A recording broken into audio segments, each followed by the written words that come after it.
chiming Christmas bells, sweet bells, sweet chiming Christmas bells. She was on a happy way, sweet chiming bells. She was on a happy way, sweet chiming bells.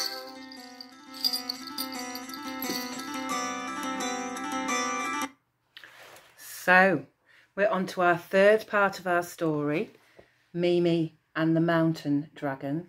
And yesterday, Mimi had just decided to do something very brave, even if you think about it, very, very brave indeed. Such is her tenderness towards the baby dragon. She can't bear for him to be away from his mother.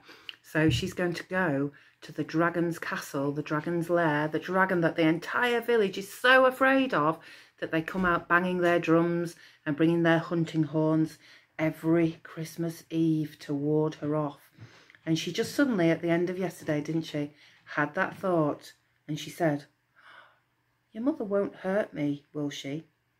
She won't blast me with fire." He began humming again then, but louder and more urgently. The louder he hummed, the deeper the breaths he took, and the more he puffed out his smoke. He wafted his tail to and fro. Mimi was sure he was trying to tell her something. I wonder what? I wonder if this little dragon can't breathe fire yet. Maybe he needs to be a little bit older. And then she understood what it had to be. Everything would be fine if she hummed, if she sang.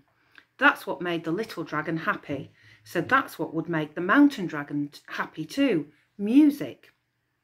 The church bells stopped ringing. It was time to go. And the little dragon seemed to know it. He spread his wings, lifted off the woodpile and landed gently on Mimi's shoulder. Out they went together across the farmyard. The cows, who were in the snow-covered meadow, turned their heads. The sound of their ding-donging bells filled the air all around as Mimi walked through the herd. Martha, always the friendliest of the cows, came wandering over to her to be stroked. But once she saw the little dragon, she stopped, looking sideways and snorting. "It's all right, Martha," Mimi said. "He's a dragon, but he's only a baby dragon. He won't hurt you." There's Martha the cow, who'd come over to Mimi for a stroke, looking slightly alarmed to find Mimi carrying the baby dragon on her shoulder. That was when the idea came to her.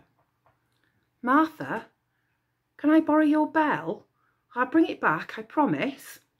And Mimi reached out and unfastened the bell from around Martha's neck. She didn't seem to mind at the time, but afterwards she did follow them for a while through the snow, mooing mournfully as Mimi walked away up the mountain, the little dragon on her shoulder, ringing the cowbell and humming as she went. Sweet bells, sweet chiming Christmas bells, sweet bells, sweet chiming Christmas bells, to guide us on our heavenly way, sweet chiming bells. Sweet bells, sweet chiming Christmas bells. Mimi was singing out loud now, the little dragon humming along in her ear. It was a steep climb, and steeper still the closer they came to the trees and the castle beyond. She was finding it harder and harder to keep going and to keep singing, and it wasn't only because she was tired. Every time she glanced up at the looming grey walls of the castle, her heart filled with fear. There was a moment when she thought that she couldn't go on. She was standing in deep snow, looking back at the village, at the church steeple, knowing that Mutti and Pappy and everyone else was there. There she is, on the mountain. There's Martha the cow, and back there in the village is the church, where everyone that she loves, all her family and friends, are. She longed to be safe inside the church with them. She could just hear them singing, "Sweet bells, sweet chiming Christmas bells." That sound was all she needed to lift her spirits, to give her the courage she needed to go on. On she tramped through the snow, ringing her bell, singing out as loud as she could, the little dragon still humming in her ear.